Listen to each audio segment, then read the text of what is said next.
Namasté, bonjour à tous, j'espère que vous allez bien. Ça fait un moment que je me dis que je vais faire une vidéo sur le sujet pourquoi et comment méditer. Eh bien, c'est maintenant. Avant de vous expliquer pourquoi, déjà, il faut que vous sachiez que la méditation est l'outil le plus précieux que vous aurez jamais eu dans votre vie pour vous sentir bien et zen.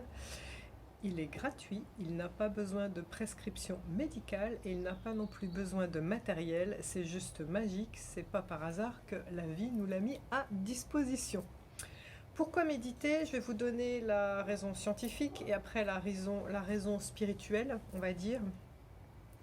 La raison scientifique, la première, la méditation est assez proche de ce qu'on appelle la cohérence cardiaque. Toutes les personnes qui ont trop de stress et qui ont des problèmes cardiaques, on leur fera faire de la cohérence cardiaque. La cohérence cardiaque, c'est basé sur l'observation de la respiration avec des amplitudes de respiration beaucoup plus larges.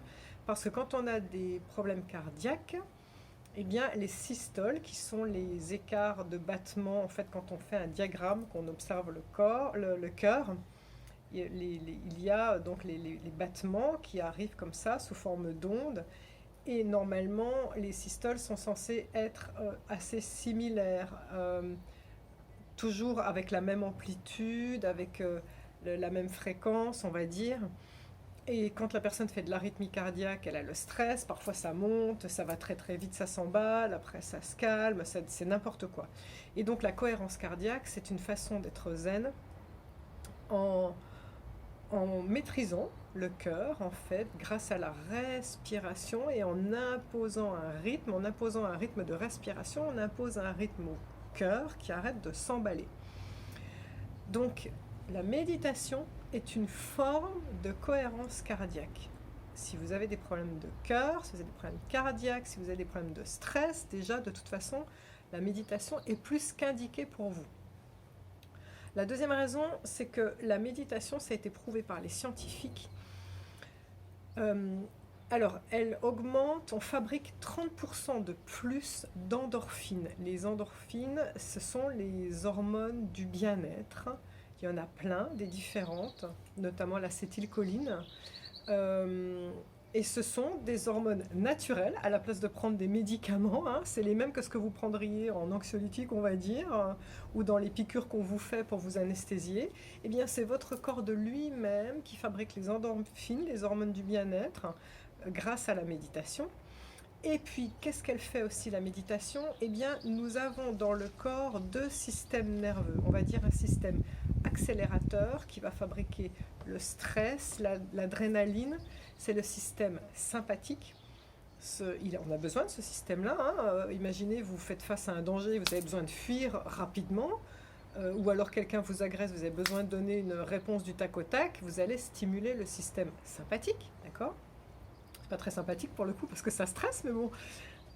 Et à l'inverse, nous avons le système frein, le système parasympathique, qui nous permet de ralentir, de se calmer et d'être zen. Eh bien, la méditation stimule le système parasympathique. Je rajoute, moi, par rapport à mon métier de guérisseuse, une autre explication scientifique aussi. La méditation est un état modifié de conscience. Quand on réfléchit, quand on cogite, on est en onde bêta. Ça veut dire que le cerveau fabrique entre 70 et 100 pulsations secondes, ça tourne très très vite, alors que les ondes guérisseuses sont les ondes d'état modifié de conscience, ce sont les ondes alpha ou les ondes bêta, les ondes alpha ou les ondes θ, pardon, qui sont entre 5 et 12 pulsations secondes. Et donc là, on se rend compte que le cerveau est très zen, très apaisé. Et c'est dans ces ondes-là, alpha et θ, qu'on peut s'adresser au subconscient et reprogrammer le subconscient. Les hypnothérapeutes utilisent ces ondes alpha et θ et c'est là qu'on peut faire des suggestions au subconscient. Donc la méditation vous plonge dans un état modifié de conscience où vous allez pouvoir justement vous adresser à l'intérieur de vous, à votre subconscient, pour changer des choses. C'est pour ça d'ailleurs que j'ai fait une méditation d'affirmation positive pour reprogrammer le subconscient et on va dire dézinguer les croyances limitantes qu'on vous a mis dans le corps, que vous vous êtes mis tout seul d'ailleurs. avec des suggestions. Euh, Toujours au niveau scientifique, des scientifiques ont posé des électrodes partout sur le cerveau de personnes qui avaient l'habitude de méditer et de personnes qui ne méditaient pas. Et on a observé l'activité cérébrale. Et bien, figurez-vous que les personnes qui méditent activent 30% du cerveau en plus, de zones qui s'activent en plus dans le cerveau. Ça veut dire quoi? Ça veut dire qu'en méditant, on augmente ses capacités cognitives, on augmente sa puissance, tout simplement, en fait. Je vais un petit peu du côté beaucoup plus spirituel. La méditation active la glande pinéale, le siège du troisième œil en fait, et cette glande pinéale est responsable de la perception de l'invisible. C'est le sixième sens, donc en méditant nous allons développer notre sixième sens, nos perceptions des guides, de l'invisible, entendre l'invisible. Et puis ça a été prouvé. Finalement, quand on médite, on est beaucoup plus zen, on prend beaucoup plus de recul face aux choses, face à la vie, et aussi ça va augmenter votre niveau vibratoire, votre niveau d'énergie. Vous allez vous sentir paradoxalement plus zen et en même temps beaucoup plus dynamisé, beaucoup plus en forme. Alors, pour vous montrer le fait que c'est indispensable que vous méditiez, on va faire un petit test. Vous allez fermer les yeux. Vous allez simplement vous concentrer sur la respiration en faisant rien d'autre que ça. Et je dis à top chrono. Et dès qu'une pensée va arriver dans votre tête, hop, on arrête le chrono et vous regardez combien de temps ça a duré sans penser. Est-ce que ça a duré 1 seconde, 2 secondes, 1 minute, 2 minutes? Prêt? Allez, c'est parti. Fermez les yeux. Et on ne pense à rien. Top, c'est parti.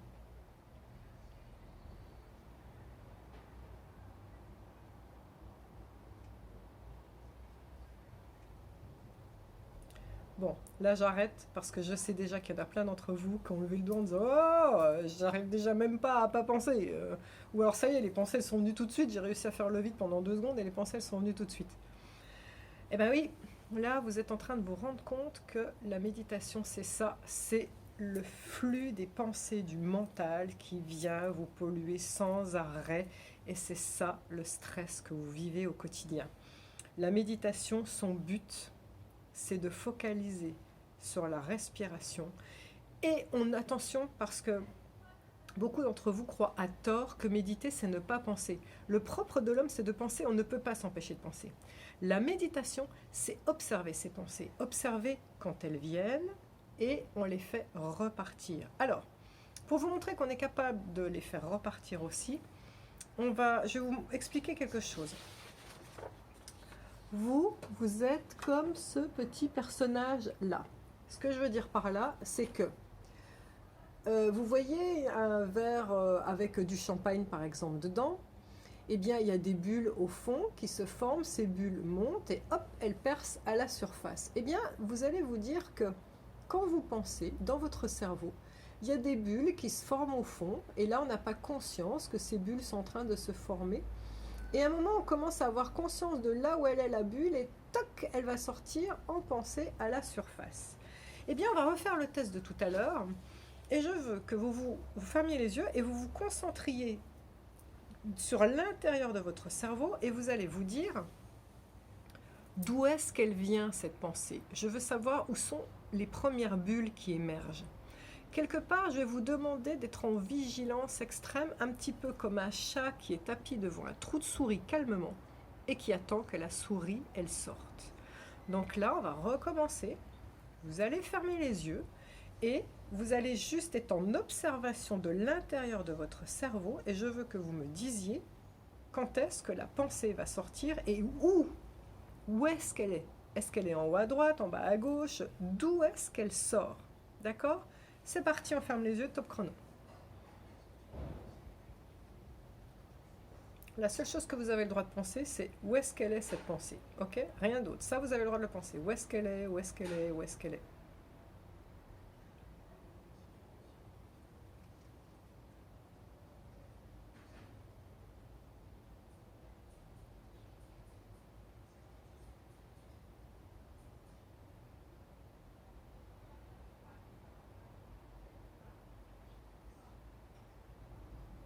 Allez, top, on va arrêter.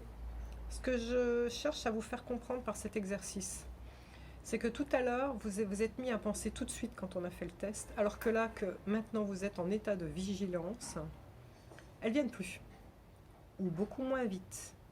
On commence à comprendre le principe de la méditation. Cet état de vigilance et d'hyperconscience intérieure fait que la pensée se sent observée, elle n'a plus envie de venir. Alors, finalement, la méditation, comme je vous l'ai dit, le principe de base, c'est d'être connecté au ressenti de la respiration, simplement de l'observer. Et quand une pensée vient, eh bien, il ne faut pas être en colère parce qu'on pense, hein, on ne peut pas supprimer ses pensées. Mais ce n'est pas le moment du mental. Quand la pensée vient, c'est à vous de lui dire. C'est un petit peu comme un parent qui est au téléphone et il y a un enfant qui vient dire « Ah maman, maman, machin ». Vous allez boucher le téléphone et vous allez dire « Excuse-moi mon chéri, c'est pas le moment, tu reviendras après là parce que c'est mon moment à moi, c'est maman qui est en train de faire des trucs, d'accord ?» Mais vous allez faire pareil avec la pensée. C'est-à-dire que la pensée va venir et vous titiller comme ça en disant hey, « j'ai des trucs à te dire ». Eh bien, au moment où elle vient, vous allez lui dire « Ah non, non, non, non, regarde, là je suis en train de méditer, c'est mon moment avec moi-même. » Donc tu repars avec tes pensées pourries, tu repars avec tes problèmes du moment. Je t'écouterai à un moment, hein, je te répondrai, mais là pour l'instant, c'est pas maintenant. Et vous la reconduisez tranquillement à la porte et on se reconcentre sur la respiration jusqu'à la fois d'après. Alors au début, faites très attention parce que vous allez être furex contre vous-même. Ce que je veux dire par là, c'est que vous allez la reconduire 2-3 fois la pensée et à un moment, vous n'allez pas faire attention. Vous allez partir dans une pensée qu'on amène une autre, qu'on amène une autre, qu'on amène une autre. Et pendant 10 minutes, vous allez partir dans un délire. Et après, vous allez vous choper en flagrant délit en vous disant oh, mais ça fait 10 minutes que je suis en train de réfléchir sur un sujet, j'ai oublié que j'étais en train de méditer. Et là, on est furieux parce que quand on arrive à se choper, à être allé si loin, on se dit mais c'est pas vrai. Et là, donc, qu'est-ce qu'on fait? On revient à la méditation. Et donc, ce qui est important de comprendre, c'est que plus vous allez méditer, et finalement, moins la pensée va venir fréquemment, et moins elle sera puissante, elle aura la capacité de vous amener dans des trucs complètement dingues comme vous aviez avant. Finalement, pour comparer la méditation aussi, j'aime bien la métaphore de l'océan. C'est-à-dire que au départ, avant de méditer, vous êtes dans beaucoup de mental, vous avez beaucoup d'émotions toxiques, les choses vous polluent, vous parasitent, et donc c'est un peu comme la tempête, il y a des grosses vagues, vous êtes au milieu de cette tempête en train de vous noyer, il n'y a rien qui va. Eh bien, la méditation, comme vous vous centrez sur votre respiration, vous revenez à l'intérieur de vous, c'est comme aller au fond de l'océan. Quand on va au fond de l'océan, il y a beau avoir la tempête là-haut, c'est silencieux, c'est calme. Et à force d'aller au fond de l'océan, vous allez voir qu'en surface, les vagues vont être de moins en moins fortes, il y aura de moins en moins de tempêtes. Et bien sûr, vous n'aurez pas une mer d'huile, c'est très rare, ça veut dire sans pensée. Mais vous aurez un petit clapotis, comme sur un étang. Vous voyez, ce sera paisible. Vos pensées viendront, elles repartiront, mais elles ne viendront pas vous pourrir la vie comme elles faisaient avant, en fait. C'est ça, la base de la méditation. Alors, comment méditer? On peut, si c'est compliqué pour vous, le faire allongé, mais on s'endort trop facilement. Donc, normalement, la méditation, on le fait assis, en posture de lotus. Je vous entends des jeunes là, qui vont me dire « Aïe, mais moi ça me fait mal » et après j'ai des fourmis, ce qui est mon cas à moi. On peut le faire en posture du lotus surélevé sur plusieurs coussins et ne vous faites pas mal et ne vous empêchez pas de bouger sous prétexte qu'on doit être immobile. Moi, ce que je vous conseille, c'est si la posture devient désagréable au bout d'un moment, vous pouvez bouger les jambes en pleine conscience, c'est-à-dire vous bougez lentement et vous vous rendez compte que votre jambe est en train de s'étirer. Vous pouvez même la masser. Je sens que je suis en train de masser ma jambe et vous vous mettez dans une posture plus confortable. Il ne faut pas que l'inconfort vous empêche de méditer. Ça, c'est important. Combien de temps on médite? Écoutez, moi, je préfère qu'on médite 5 minutes par-ci, 5 minutes par-là, une fois par jour, que de se dire ok, je vais le faire une bonne fois pour toutes et on va méditer 1 heure pendant la semaine et puis après on fait rien du tout. C'est un peu comme arroser les plantes. Ce que je veux dire par là, c'est que il vaut mieux arroser un petit peu les plantes chaque jour on vérifie qu'elles sont en bonne santé en même temps, on va les voir, tout ça. C'est un peu comme notre intérieur. On médite un petit peu chaque jour, on lui dit regarde, je suis connectée, voilà, je travaille sur moi. Plutôt que d'aller l'arroser un bon gros coup, la plante, là, une fois par semaine, vous prenez le risque qu'elle soit déjà entre-temps totalement desséchée, ou alors de la noyer. Ben, c'est pareil. Puis votre mental, en plus, il va... Souvent, vous trouvez des excuses en disant ouais, j'ai pas le temps, il faut méditer 1 heure, j'ai autre chose à faire, il faut que je fasse la lessive, il faut que je range la maison, tout ça. Non, non, non, non, non. Ne cédez pas à ces excuses pourries du mental. Si vous méditez 5 minutes par jour, par-ci, 5 minutes par-là, alors 10 minutes c'est le mieux, hein. C'est pour ça qu'il y a autant d'applications pour 10 minutes. 5 minutes c'est déjà un bon début. Si vous arrivez 10 minutes, c'est parfait. La plupart du temps, vous trouverez des méditations qui font autour de 20 minutes. Moi, je vais vous en poster plein là en dessous. 20 minutes, une demi-heure, c'est le top. Mais même déjà 10 minutes, c'est parfait. Donc, posture assise, vous pouvez aussi vous mettre sur une chaise, les fesses bien au bord de la chaise pour pas être avachi comme ça, bien droit, vous devez avoir la nuque dans le prolongement du dos, vous fermez les yeux et si possible les paumes tournées vers le ciel parce que ça va vous permettre de capter de l'énergie ou alors on met les mains comme ça, on rejoint le pouce et l'index ou le majeur et le pouce, à vous de voir. Ou alors on peut faire aussi comme Bouddha, on pose les mains comme ça, là, sur les cuisses aussi. Donc à vous de voir, il faut que vous soyez quand même bien, il faut que vous soyez confortable. Il ne faut pas être en train de s'endormir, il faut un état de vigilance calme, un état d'hyperconscience, c'est-à-dire pas être avachi comme si on était en train de dormir, on sent la respiration, pas non plus être hyper tendu en disant qu'est-ce que je fais, il faut que je fasse gaffe aux respirations, il faut que je fasse gaffe à mon mental et tout ça. Parce que là on est dans le contrôle, il faut un peu doser entre les deux, ni trop de lâcher prise, ni trop de contrôle, ça vient avec le temps, c'est tout à fait naturel, c'est l'état modifié de conscience de base. Est-ce que ça vous est déjà arrivé de regarder dans le vague? Vous savez, quand le regard ne fait pas le focus comme ça, qu'on regarde un petit peu flou, eh bien ça c'est un état modifié de conscience, c'est-à-dire on est dans une forme de lâcher prise tout en étant concentré quand même dans une espèce d'hypervigilance, et bien c'est un peu ce type d'état-là qu'il faut que vous ayez. Alors, vous allez me dire, ouais, mais moi je me lasse à écouter ma respiration, à me concentrer sur la respiration. Je vais vous donner différentes astuces de méditation, quel type de méditation vous pouvez faire. Alors, la méditation basique, ça va être ce qu'on appelle la méditation en carré. Ce que ça veut dire par là, c'est que vous allez visualiser dans votre tête un carré, vous allez faire l'inspire, alors il faut compter sur un certain nombre de temps, on va dire. Vous commencez par exemple à 4 temps, inspire sur 4 temps, 1, 2, 3, 4. Vous faites une pause sur l'inspire, 1, 2, 3, 4, expire sur 4 temps, 1, 2, 3, 4, et la pause à l'expire, 1, 2, 3, 4, et encore, inspire, 1, 2, 3, 4, pause, 1, 2, 3, 4, expire, 1, 2, 3, 4, pause, 1, 2, 3, 4, et ainsi de suite. Après, vous allez voir, c'est la cohérence cardiaque, c'est tout à fait ça, hein. Après, vous allez être tellement zen que vous allez vous dire « Ah, ma respiration devient de plus en plus profonde. Et si je passais à 5 ? Alors on fait un carré de 5. Et après, si je passais à 6 ? Et on peut aller jusqu'à 8, 9, 10. Vous imaginez pas l'amplitude et la zénitude qu'on est capable d'avoir en respirant calmement et en étant connecté sur sa respiration. Maintenant, la respiration, ça peut être lassant parce qu'on est tout seul. Moi, je vous conseille, pour éviter que le mental tourne un peu trop, les visualisations. Alors, moi, j'aime bien visualiser les chakras. Je vous mets en lien une méditation des chakras, une méditation guidée que j'ai faite parce que non seulement vous allez pouvoir vous concentrer sur des ressentis de chaque chakra, il faut connaître là où il se situe, hein, mais de toute façon, vous regardez sur la méditation, ça vous explique. Ça vous permet de vous concentrer sur les chakras, mais en plus, ces chakras vont travailler puisque vous mettez votre attention sur les chakras et donc ça va les dynamiser, leur apporter de l'énergie, faire en sorte qu'ils tournent correctement. Et les chakras sont des roues d'énergie qui distribuent différents organes. Donc en plus, vous allez travailler sur vos organes vitaux aussi. Donc c'est génial. La méditation des chakras, j'adore. La méditation en carré. Il y en a une de la prise de conscience de la respiration. Euh, alors je vous la mets en lien aussi, mais le principe c'est de commencer par sentir sa respiration dans le ventre qui se gonfle à l'inspire et se dégonfle à l'expire.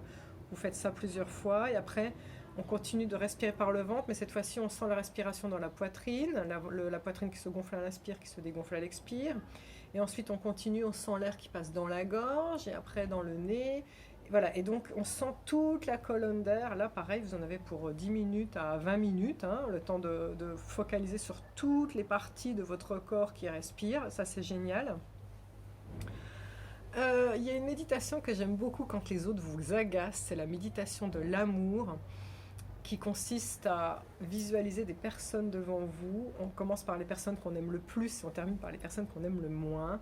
Et à l'inspire, cette personne vous dit quelque chose de gentil et à l'expire, vous lui dites quelque chose de gentil. Ça nous met dans de bonnes dispositions. Je vous mets le lien de la vidéo qui est quand on nous agace ou un truc comme ça. Donc vous regarderez, elle est géniale aussi.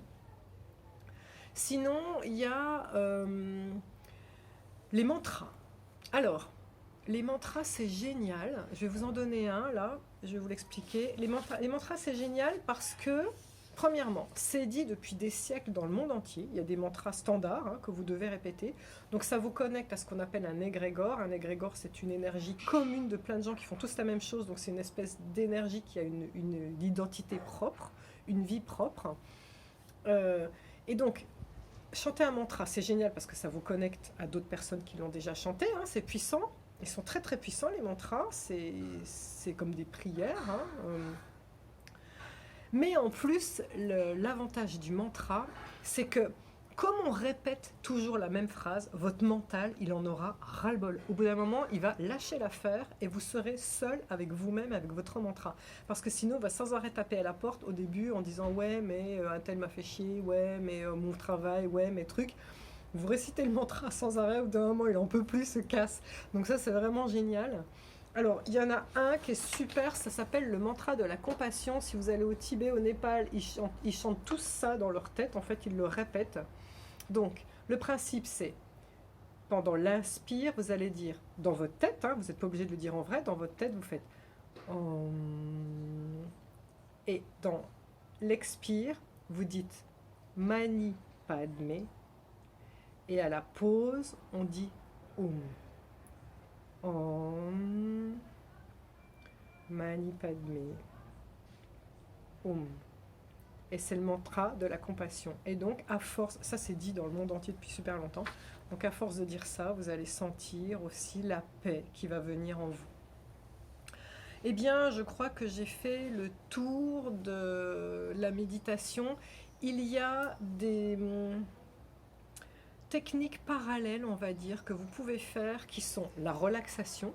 Donc vous pouvez faire alors je vous invite à faire aussi, si vous n'avez pas envie de faire tout seul, des méditations guidées. Sur YouTube, il y en a plein, donc je vous ai mis en lien les miennes, mais il y en a plein.